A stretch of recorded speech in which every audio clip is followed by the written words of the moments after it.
Hello everyone, welcome to my YouTube channel exam qualify. आज हम लोग आरआरबी एनटीपीसी में पूछे गए 13 जून 2025 के शिफ्ट 2 का एनालिसिस करने वाले हैं। तो वीडियो में लास्ट तक बने रहे।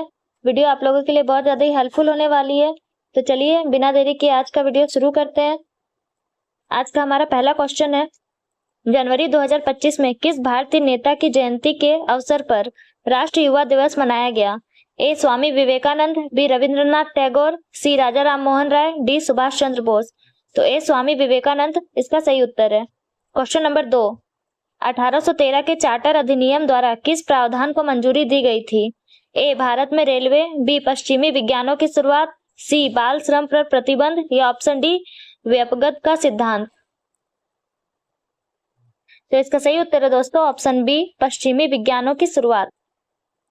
क्वेश्चन नंबर 3, रोम में कोप 16 के विस्तारित सत्र के दौरान किस महत्वपूर्ण वित्तीय प्रतिबद्धता पर सहमति बनी? ए नवीकरणीय ऊर्जा के लिए प्रतिवर्ष $150 बिलियन, बी टिकाऊ कृषि के लिए प्रतिवर्ष $250 बिलियन, सी जलवायु अनुकूलन के लिए प्रतिवर्ष $100 बिलियन, या ऑप्शन डी जैव विविधता संरक्षण के लिए प्रतिवर्ष $200 बिलियन।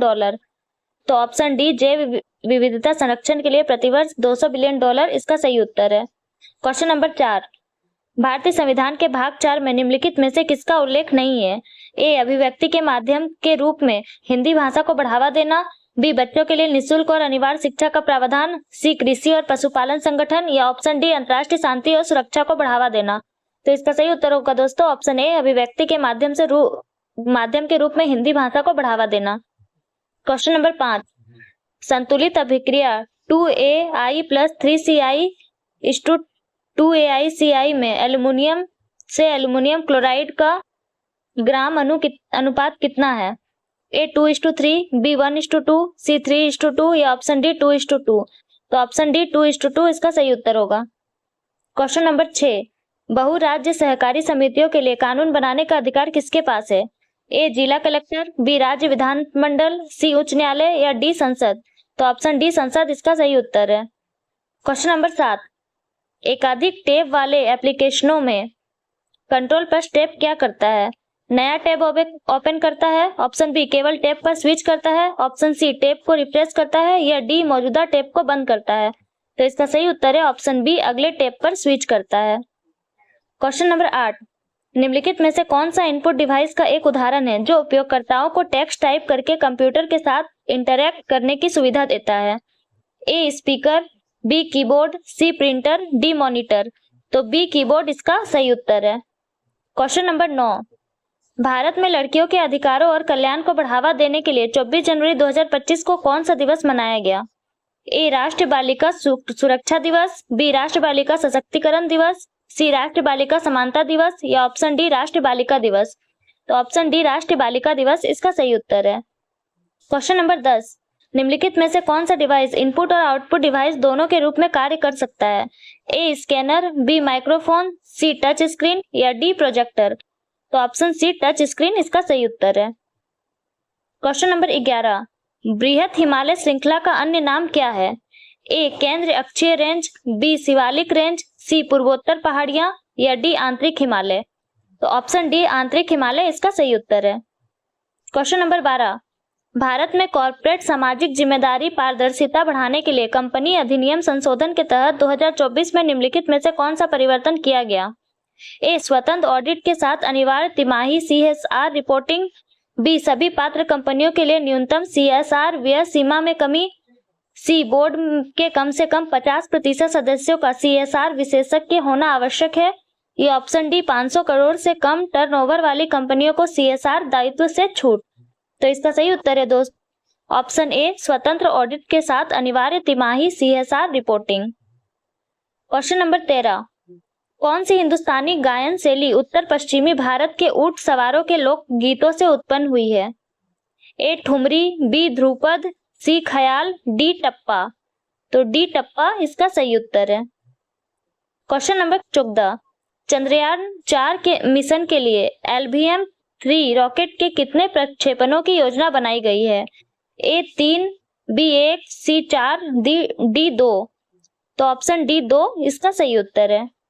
क्वेश्चन नंबर 15, 2025 2025 मानव विकास सूचकांक रिपोर्ट में भारत का मानव विकास सूचकांक मान क्या है? ए 0.690, बी 0.675, सी 0.685 या ऑप्शन डी 0.575। तो इसका सही उत्तर है ऑप्शन सी 0.685।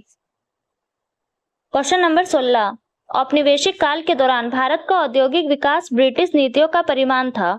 निम्नलिखित में से कौन सा विकल्प स्वतंत्रता की पूर्व संध्या पर भारत में औद्योगिक विकास की प्रकृति का सबसे सटीक वर्णन करता है? ए ग्रामीण और शहरी क्षेत्रों में व्यापक औद्योगिक विकास, बी सीमित औद्योगिक गतिविधि मुख्य रूप से कलकत्ता और बॉम्बे जैसे कुछ शहरों में केंद्रित, सी भारी उद्योगों का संतुलित क्षेत्र वितरण या ऑप्शन डी सभी प्रांतों में मजबूर घरेलू पंजीगत समान उद्योग। तो इसका सही उत्तर है दोस्तों ऑप्शन बी सीमित औद्योगिक गतिविधि मुख्य रूप से कलकत्ता और बॉम्बे जैसे कुछ शहरों में केंद्रित। क्वेश्चन नंबर 17, 2011 की जनगणना के अनुसार लक्षद्वीप के किस द्वीप की जनसंख्या सबसे कम है? A Kavaratti, B Bitra, C अगाही, डी कल्पेनी। तो इसका सही उत्तर है option B Bitra. Question number 18, भारतीय संविधान की किस सूची के अंतर्गत सहकारी समितियों को वर्गीकृत किया जाता है? ए राज्य सूची, बी समवर्ती सूची, बी अवशिष्ट शक्तियां या डी संघ सूची। तो इसका सही उत्तर है ऑप्शन ए राज्य सूची। क्वेश्चन नंबर 19, निम्नलिखित में से किस आधुनिक भौतिक विज्ञानी ने न्यूटनी यांत्रिकी के मूलभूत सिद्धांतों की गहनता से जांच की? A James Clerk Maxwell, B Ernst Marx, C Galileo Galilei या ऑप्शन डी अल्बर्ट आइंस्टीन। तो इसका सही उत्तर है option D Albert Einstein. Question number 20, UNESCO द्वारा आयोजित एनजीओ का 2024 अंतर्राष्ट्रीय सम्मेलन कहाँ आयोजित किया गया? A Paris France, B Geneva Switzerland, C New York शहर यूएसए या ऑप्शन डी वियना ऑस्ट्रेलिया। तो इसका सही उत्तर है option A Paris France. Question number 21, Hyderabad के निजाम ने अपने शासन को किस रूप में पेश करने का प्रयास किया?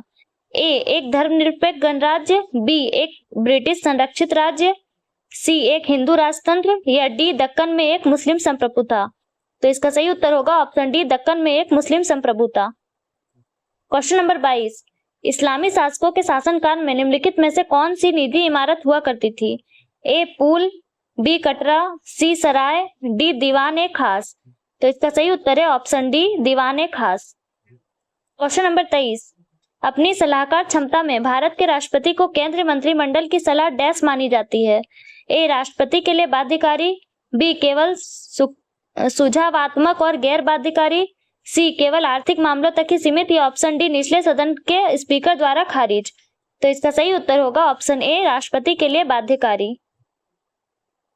क्वेश्चन नंबर 24, निम्नलिखित में से कौन सा सही मिलान नहीं है? ए कोल विद्रोह झारखंड, बी रामोसी विद्रोह महाराष्ट्र, सी लुसाई विद्रोह असम या डी हेरेका आंदोलन पश्चिम बंगाल। तो ऑप्शन डी हेरेका आंदोलन पश्चिम बंगाल इसका सही उत्तर है। क्वेश्चन नंबर 25, भारत के पर्यावरणीय अधिनियमों के तहत दंड और हरित मंजूरी लागू करने के लिए 2024 में निम्नलिखित में से किस प्राधिकरण को मजबूत किया गया? ए राष्ट्रीय पर्यावरण प्रबंधन प्राधिकरण, बी वन सलाहकार परिषद, सी केंद्र प्रदूषण नियंत्रण बोर्ड या ऑप्शन डी राष्ट्रीय जैव विविधता प्राधिकरण। तो इसका सही उत्तर है ऑप्शन सी केंद्र प्रदूषण नियंत्रण बोर्ड। क्वेश्चन नंबर 26, मानव के संतुलित आहार में रुक्ष अंश को शामिल करने का प्राथमिक कारण क्या है? ए यह शर्करा के अवशोषण में वृद्धि करता है, बी यह वसा भंडारण में सहायक होता है, सी यह पाचन में सहायक होता है और कब्ज को रोकता है या ऑप्शन डी यह पेशियों का निर्माण करता है। तो इसका सही उत्तर है दोस्तों ऑप्शन सी यह पाचन में सहायक होता है और कब्ज को रोकता है। क्वेश्चन नंबर 27, अरावली और विंध्य पर्वतमाला के बीच कौन सा पठार स्थित है? ए दक्कन, बी मेघालय, सी मालवा, डी छोटा नागपुर। तो ऑप्शन सी मालवा इसका सही उत्तर है। क्वेश्चन नंबर 28, फरवरी 2025 में कॉर्पोरेट मामलों के मंत्रालय ने निजी कंपनियों के लिए अपनी प्रतिभूतियों को डिमैटेरियलाइज करने की समय बढ़ा दी। नई समय सीमा क्या है? ए 31 मार्च 2025, बी 30 जून 2025, सी 31 दिसंबर 2025 या ऑप्शन डी 30 सितंबर 2025। तो इसका सही उत्तर है दोस्तों ऑप्शन बी 30 जून 2025। क्वेश्चन नंबर 29, मार्च 2025 में भारतीय सशस्त्र बलों के बलिदान के सम्मान में राष्ट्रीय रक्षा दिवस की कौन सी वर्षगांठ मनाई गई? ए 60वीं वर्षगांठ, बी 76वीं वर्षगांठ, सी 65वीं वर्षगांठ या ऑप्शन डी 87वीं वर्षगांठ।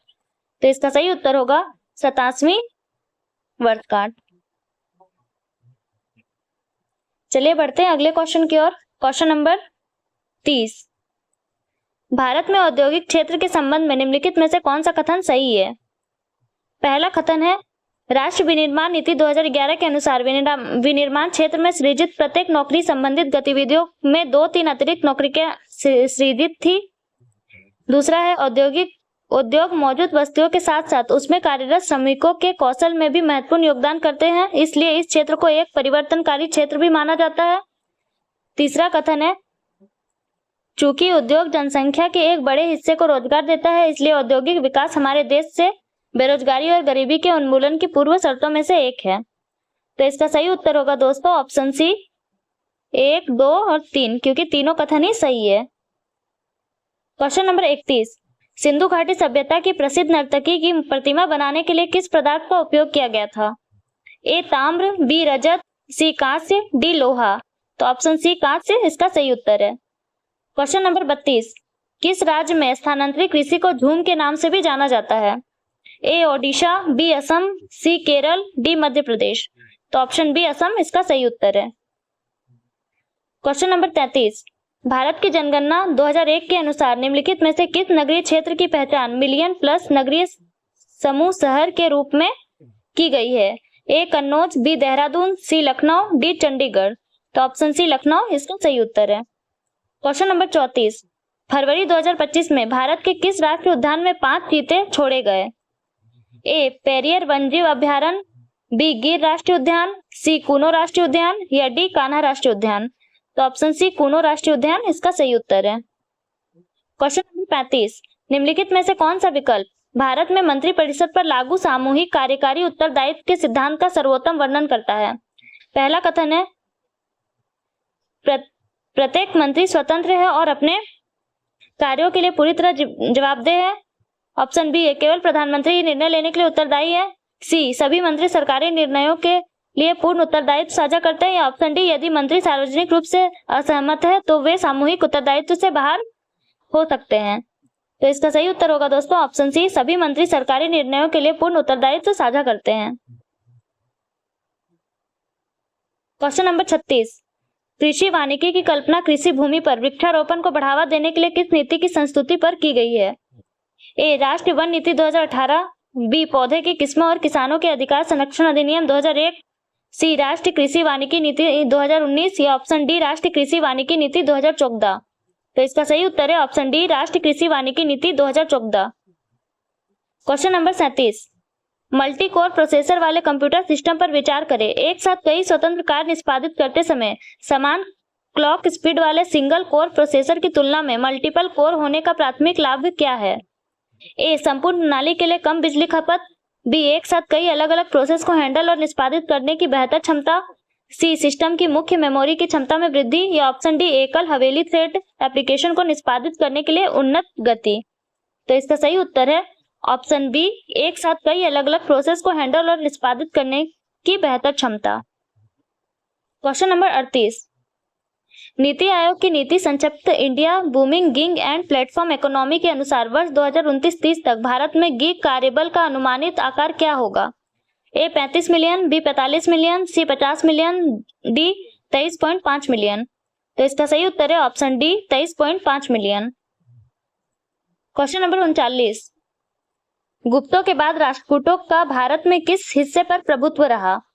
ए बंगाल, बी मध्य भारत, सी दक्कन, डी ओडिशा। तो ऑप्शन सी दक्कन इसका सही उत्तर है। Question number 40।